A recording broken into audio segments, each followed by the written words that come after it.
এই আমলগুলো যে আমলের ফাজাইল বর্ণনা করা হয় ওয়াজ মাহফিলে, এই আমলগুলাই কি কোরআন কারীম ছাড়া অন্য কোনো কিছু করার সুযোগ আছে? বলেন, কোরআনে কারীমকে অ্যাভয়েড করে অন্য কোনো দিকে কি করার সুযোগ আছে? তাহলে সেই কোরআন যদি পড়তে হয়, সেই কোরআন যদি আমল করতে হয়, সেই কোরআন কি বিশুদ্ধ করা দরকার? আউযু বিল্লাহি মিনাশ শাইতানির রাজিম। ওয়া ইযা কুরিয়াল কুরআনু ফাসতামিউ লাহু ওয়া আনসিতু লাআল্লাকুম তুরহামুন। যখন কোরআনে কারীম তেলাওয়াত করা হয়, আল্লাহ বলেন তখন কি করো তোমরা? ফাসতামিউ লাহু, কান লাগায় শোনো। তার অর্থ কি? কান লাগায় মানে গভীর মনোযোগ সহকারে, গভীর মনোযোগ সহকারে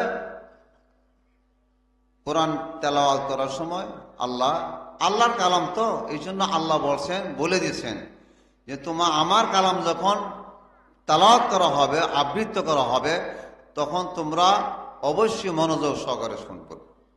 তা না হলে কাহারও একজন বড় মানুষ, সম্মানী বড় মানুষের কথা যদি আপনি মনোযোগ সহকারে না শোনেন, ওই লোকটাকে আপনার প্রতি আমার প্রতি কি সন্তুষ্ট হবেন? বলেন, দুনিয়া রসুম অনুসারে যদি কোনো একজন এমপি সাহেব বা মন্ত্রী সাহেব বা একজন বিচারপতি বা অন্য এলাকার গণ্যমান্য একজন ব্যক্তিবর্গর কথা যদি আমরা মনোযোগ সহকারে না শুনি, অন্যদিকে অন্য মনস্ক থাকি, উনি কি আমাকে বুঝতে পারবেন না যে আমি কথা বলতেছি, আমার কথা শুনতেছে না, বুঝতেছে না, অন্যদিকে মন দিয়ে আছে? বলে না?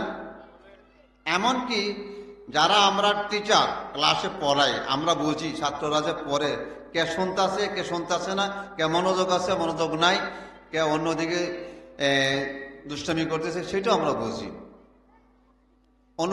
ওই অনুপাতে ওস্তাদ শাসন করে। যাই হোক, তো অনুরূপভাবে কোরআনে কারীম এমন মহাগ্রন্থ যে কোরআন কারীমই আমাদের জীবন ব্যবস্থা, সবকিছু। কোরআনের শুরুতে কোরআনে পাক তেলাওয়াতের যে 5টি আয়াত আছে, আপনারা জানেন কোরআনে কারীম জাবালে নূরের মধ্যে মক্কা মুকাররমায় যে নাজিল হয়েছে কোরআনে কারীম, সেই পাহাড়ে জাবালে নূর, সেই 5টা ইকরা বিসমি রাব্বিকাল্লাযী খালাক, এই 5টা আয়াতের মধ্যে মুফাসসিরিনে কেরাম, আইমে কেরাম কাহারও কোনো মুত্তাফিকুন আলাই, সমস্ত আইমারা একমত এই 5টি আয়াত সর্বপ্রথম নাজিল হয়েছে। পক্ষান্তরে সর্বশেষ আয়াত যে 3টা আয়াত নাজিল হয়েছে, সেই 3টা আয়াতের মধ্যে মতানৈক্য আছে আইমাদের মধ্যে। এর মধ্যে জমহুরে উলামা রাজে কৌল আল-ইয়াওমা আকমালতু লাকুম দীনাকুম ওয়া আতমামতু আলাইকুম নি'মাতি ওয়া রাদিতু লাকুমুল ইসলাম দীনা, এই 3টা আয়াত সর্বশেষ নাজিল হয়েছে। আল-ইয়াওমা আকমালতু লাকুম দীনাকুম, আজ থেকে তোমাদের দিন আমি পরিপূর্ণ করে দিলাম, নাজিল করলাম। ওয়া আতমামতু আলাইকুম, আর তোমাদের নিকট আমি পরিপূর্ণ নিয়ামত, যা দরকার তোমাদের নিয়ামত সব আমি দিয়ে দিলাম। রাদিতু লাকুমুল ইসলাম দীনা, 3য় নম্বরের কথা হলো আর দিন ইসলামকে উপর আমি রাজি খুশি হয়ে গেলাম। এবারে আসুন, যেহেতু এই আল্লাহ ঘোষণা করলেন যে আল-ইয়াওমা আকমালতু লাকুম দীনাকুম, এই কোরআনই তোমাদের জীবন ব্যবস্থা, সব কিছুর ভিতরে এইটার ভিতরে নিহিত। কোনো সন্দেহ আছে? বলেন।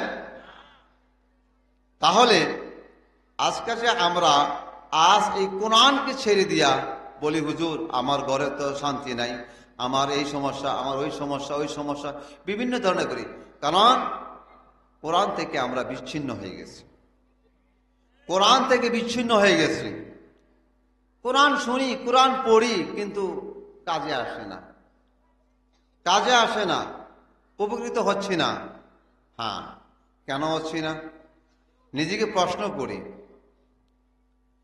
কারণ কোরআনে অনেকগুলি হক রয়ে গেছে, বিস্তারিত কথা যারা ওয়াজিন আছেন আরো আসবেন, ওনারা বলবেন, বা অন্য সময় বলে শুনে থাকেন আপনারা। আমি শুধু এটি বলতে চাই, কোরআনে আজমত, সর্বপ্রথম কোরআনের হক হলো বিশুদ্ধ তেলাওয়াত। এই যে 1 ঘন্টা 2 ঘন্টা 3 ঘন্টা ওয়াজ মাহফিলের মধ্যে ওয়াজ করা হয়,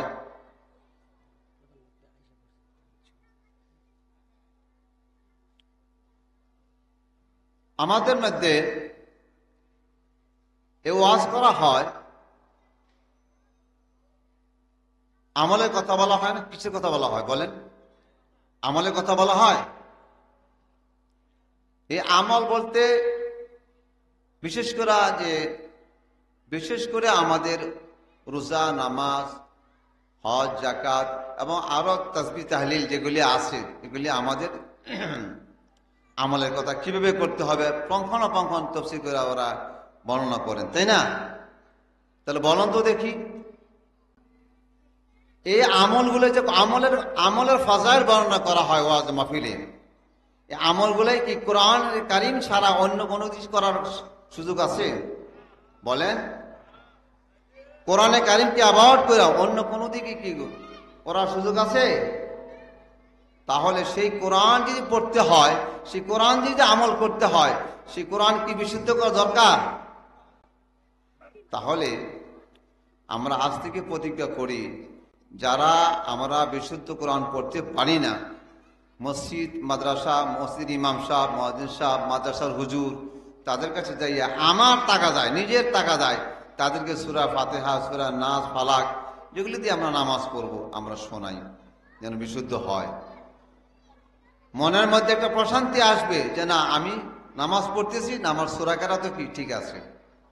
আর যদি দেখা দেখি পড়ি তো তা নিজেরটা নিজেই বুঝলাম, হলো কি হলো না, আল্লাহকে গুজামিল একটা দিলাম, তা আল্লাহ তো এরই ফয়সালা করবেন।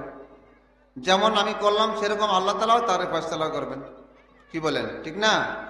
এজন্য প্রত্যেকে নিজ দায়িত্বে আমরা নিজেদের আমল কিভাবে সুন্দর হবে এ ব্যাপারে আমরা সচেষ্ট হই, আল্লাহর কাছে দোয়া করি, আল্লাহ যেন আমাদেরকে তৌফিক দান করেন।